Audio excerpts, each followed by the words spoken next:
This is a mug for the American Space Shuttle program. I realized I didn't know what I was drinking out of until it was on live. My family's out of glasses because we haven't run the dishwasher in a while. Is there a hair across my forehead? Hello, sir. Go back. There you are. Um, we haven't done the dishes in a while, so I'm drinking a very cold drink out of this mug, which is a very weird experience. But yeah, that's what I've been up to. I've been doing reshoots for my film. So if it looks like I'm in the same exact outfit I was a week ago, or a week and a half ago, you're right. I am. This is the same exact outfit. Well, actually, I have different pants on because the pants that I wear for the movie are very uncomfortable. So I have leggings on. This is what you wanted to hear. Um, yeah, so that's what I have been up to today. Just doing reshoots. It's a little better because I only have to get a few shots. So I'll go get my last shot after this. Been watching The West Wing. I like The West Wing. I think The West Wing is very, very good. And I don't think that's not a new opinion. It's my opinion. So there you have it. There you have it. We had a wonderful, wonderful time watching Sense and Sensibility last night. Oh, hello, Shiv. What a great film. Just what an excellent adaptation. I think Emma Thompson really, she really did adapt it, which is wonderful. Willoughby doesn't come back in the end to talk to Eleanor, or they really establish a lot more of who Edward is so that you always root for him, because in the book you're like, Edward, why did you lie? But in this he tries to tell her and then is pulled away by Fanny. But it just does a wonderful job. It gives Mr. Palmer a really sweet moment. It just did a wonderful, wonderful job of making these relationships work. They also made the Marianne Colonel Dashwood relationship work a lot more because because they give it time. Because in the book, it's kind of just like you don't really see them interacting with each other, and then they're like, love, time brings love, and then they're married, and you're like, oh, okay. But they have a couple really nice moments. And anyways, Alan Rickman is a full snack, and I am unashamed to say so. Anyways, let's get started on this. So, yesterday in Frankenstein, this guy named Robert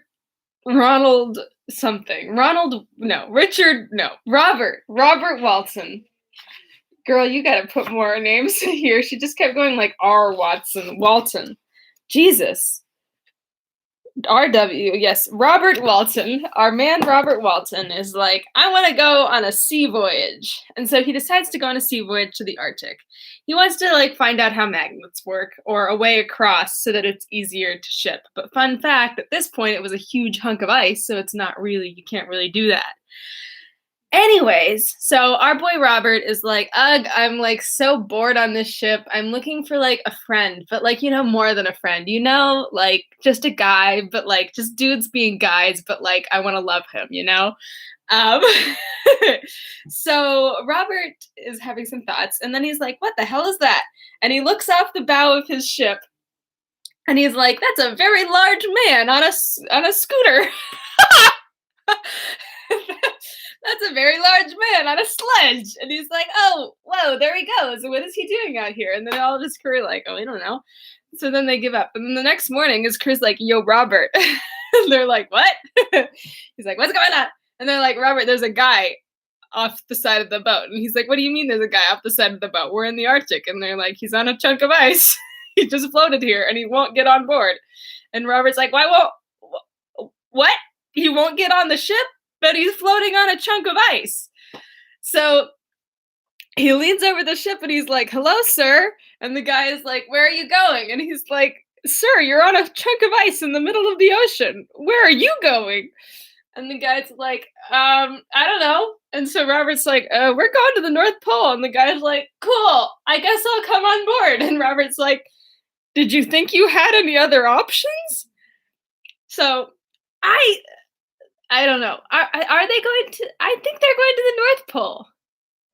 Because they went to St. Petersburg and not Cape Town. No, that would not be right. Cape Cod? No, that's I don't know. They didn't go downwards. They went upwards. Anyways, this is not a geography test for me. So the guy comes aboard the ship and they become friends. And Robert is like, "This is the man I have been waiting for." And everyone's like, "Okay, Robert, we support you." Um, and then the guy is like, he's like, Robert's like, "So what are you doing out here?" And the guy's like, "I'm looking for someone." And Robert's like, "Who?" And then they tell him that like there's been this they've seen this guy go across the ice and they're like and the guy's like, "Holy shit. Like I got to go up to the top now." And they're like, "Dude, you're about to die. Stay down here." So anyways, the guy is eventually like, "Hey, I was going to take this secret to the grave with me, but you seem really chill. So I want to tell you a story about how badly I fucked up so that you don't fuck up in the same way." And so that is where we left off. Sip smug, very important. All right, let's do it. Let's do it, Pruitt. That's not a thing. Also, I might do 1 or 2 chapters every day. We'll see how long it takes me to read. Okay, maybe 1 chapter today. Let's see. All right. Frankenstein, Chapter 1.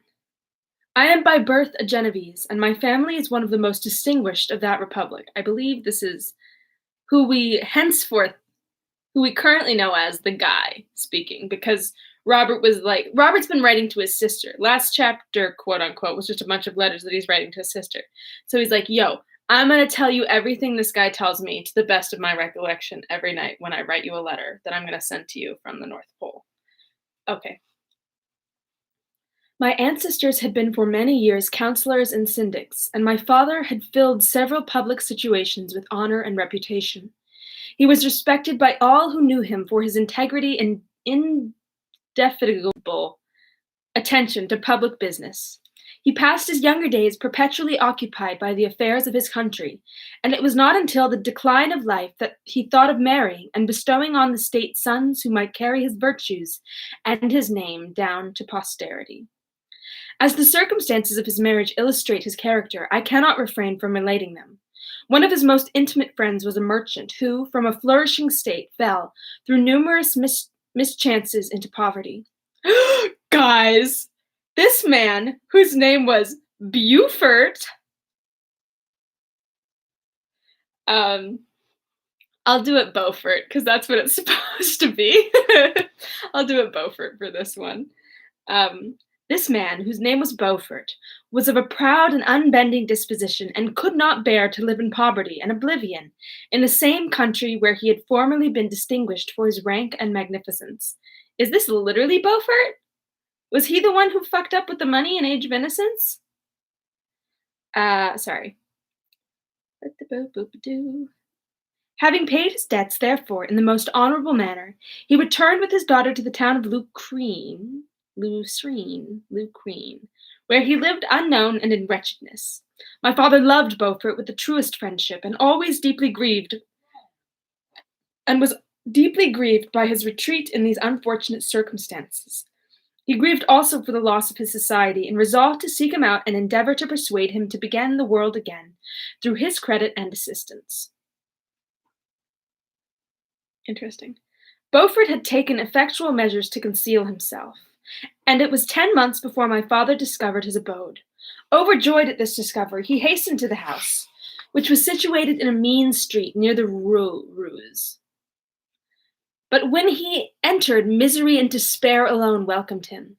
Beaufort had saved but a very small sum of money from the wreck of his fortunes, but it was sufficient to provide him with sustenance for some months, and in the meantime he hoped to procure some respectable employment in a merchant's house. The interval was consequently spent in inaction. His grief only became more deep and rankling when he had leisure for reflection, and at length it took so fast a hold of his mind that at the end of 3 months he lay on a bed of sickness, incapable of any exertion. Sorry, which one was the one who lost all the money? in Age of Innocence. This is suddenly important to me, but I will continue reading while you tell me. Wait, I'm confused. Okay, no, it is Beaufort. Okay, God, I'm sorry. His daughter attended him with the greatest tenderness, but she saw with despair that their little fund was rapidly decreasing, and that there was no other prospect of support. But Caroline Beaufort possessed a mind of an uncommon mold, and her courage rose to support her in every adversity. She procured plain work, she plaited straw, and by various means contrived to earn a pittance scarcely sufficient to support life.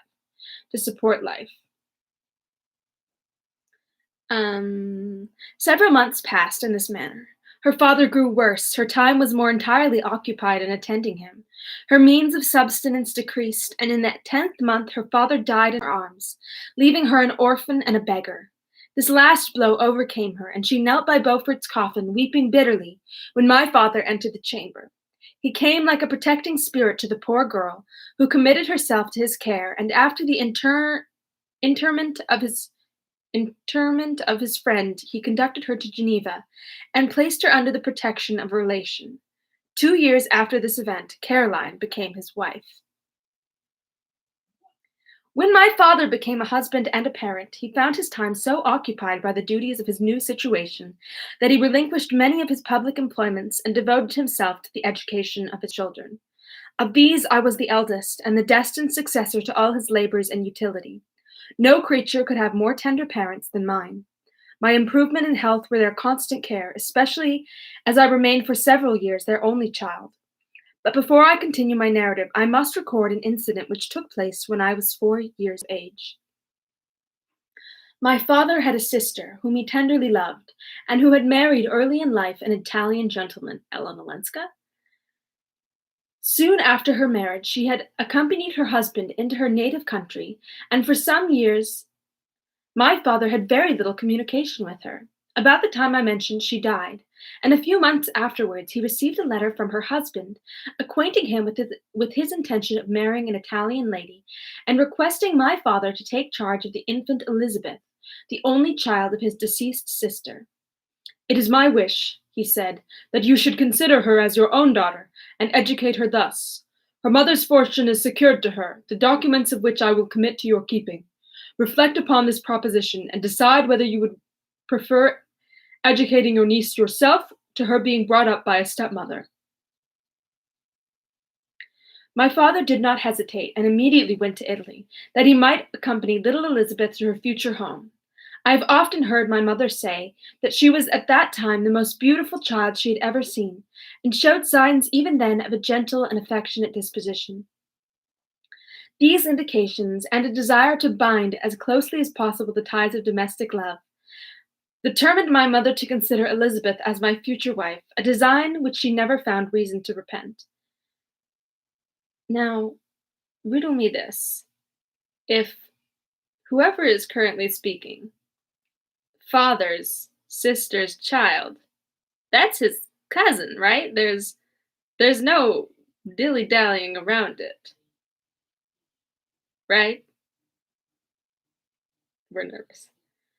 From the time Elizabeth Lavenza became my playfellow, and as we grew older, my friend, she was docile and good-tempered, yet gay and playful as a summer insect.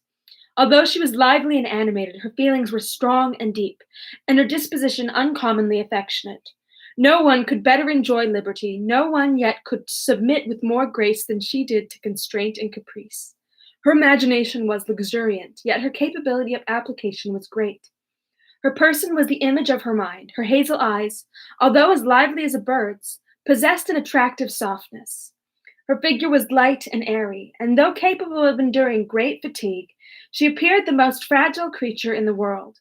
While I admired her understanding and fancy, I loved to tend on her, as I should on a favorite animal, and I never saw so much grace of person and mind united to so little pretension.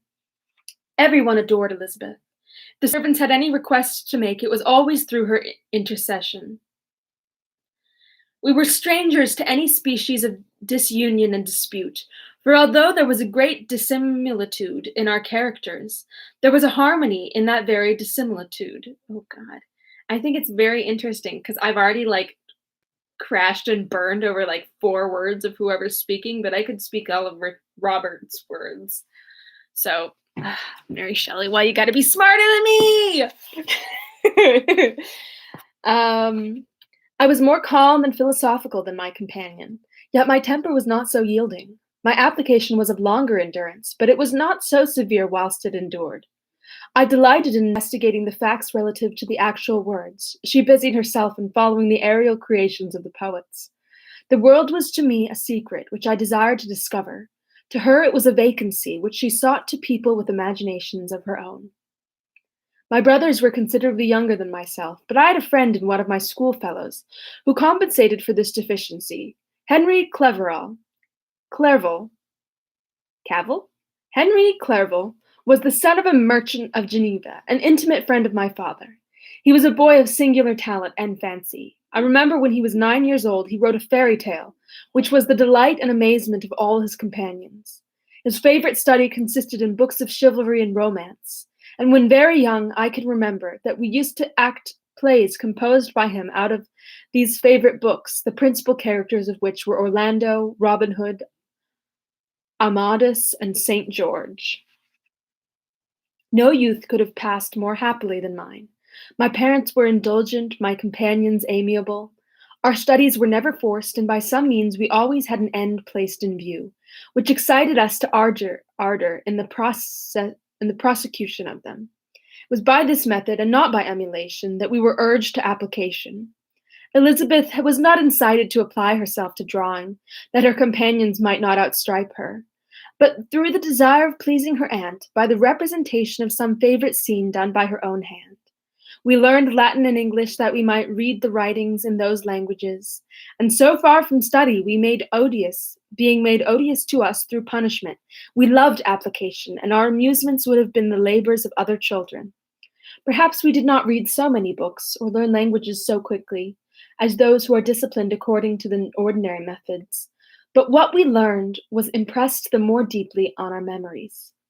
In this description of our domestic circle, I include Henry Clerval, for he was constantly with us. He went to school with me and generally passed the afternoons at our house, for being an only child and destitute of companions at home. His father was well pleased that he should find associates at our house, and we were never completely happy when Clerval was absent. Geneva is in Switzerland? Correct me.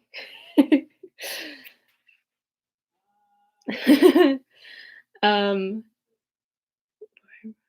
I feel pleasure in dwelling on the recollections of childhood before a misfortune had tainted my mind and changed its bright visions of extensive usefulness into gloomy and narrow reflections upon self. But in drawing the picture of my early days, I must not omit to record those events which led by insensible steps to my after tale of misery. For when I would account to myself for the birth of that passion which afterwards ruled my destiny, I find it arise, like a mountain river, from ignoble and almost forgotten sources, but swelling as it proceeded, it became the torrent which, in its course, has swept away all my hopes and joys. Natural philosophy is the genius that has regulated my fate. I desire, therefore, in this narration to state those facts which led to my predilection for that science. When I was 13 years of age, we all went on a party of pleasure to the baths near Thonon. The inclemency of the weather obliged us to remain a day confined to the inn. In this house, I chanced to find a volume of the works of Cornelius Agrippa.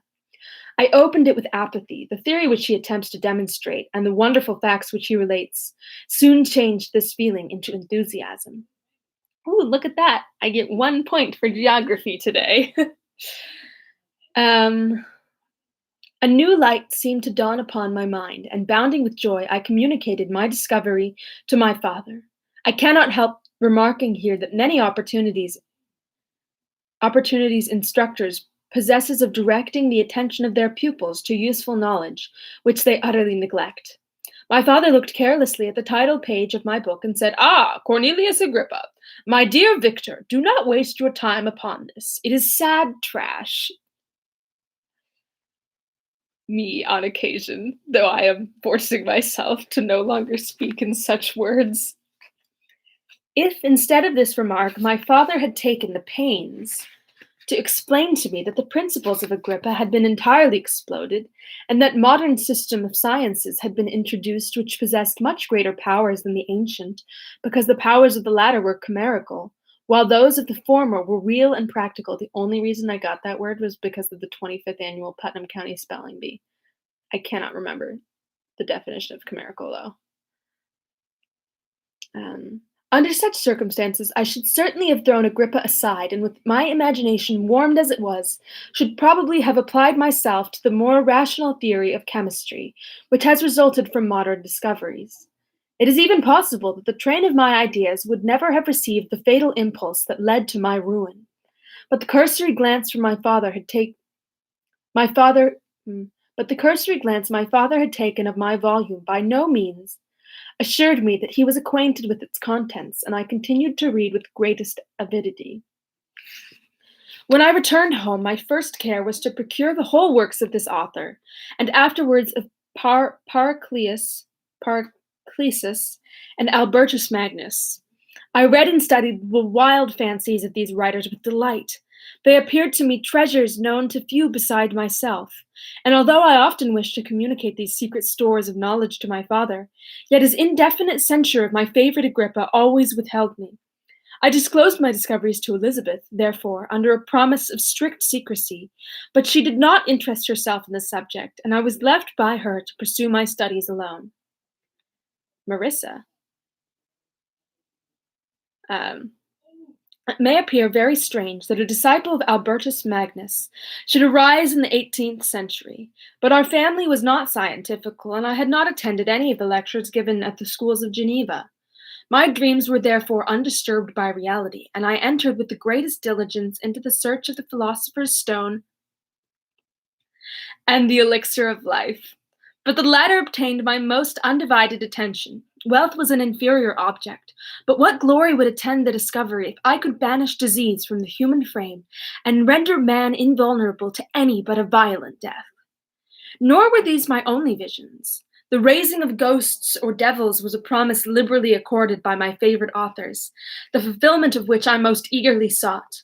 And if my incantations were always unsuccessful, I attributed the failure rather to my own inexperience and mistake than to a want of skill or fidelity in my instructors. The natural phenomena that takes place every day before our eyes did not escape my examinations. Distillation and the wonderful effects of steam, processes of which my favorite authors were utterly ignorant, excited my astonishment, but my utmost wonder was engaged by some experiments on an air pump, which I saw employed by a gentleman whom we were in the habit of visiting. The ignorance of the early philosophers on these and several other points served to decrease their credit with me, but I could not entirely throw them aside before some other system should occupy their place in my mind. I gotta get a sipper. When I was about 15 years old, we had retired to our house near Belrive, when we witnessed a most violent and terrible thunderstorm. It advanced from behind the mountains of Jura, and the thunder burst at once with frightful loudness from various quarters of the heavens. I remained while the storm lasted, watching its progress with curiosity and delight. As I stood at the door, on a sudden, I beheld a stream of fire issue from an old and beautiful oak, which stood about 20 yards from our house. So soon as the dazzling light vanished, the oak had disappeared, and nothing remained but a blasted stump. When we visited it the next morning, we found the tree shattered in a singular manner. It was not splintered by the shock, but entirely reduced into thin ribbons of wood. I never beheld anything so utterly destroyed.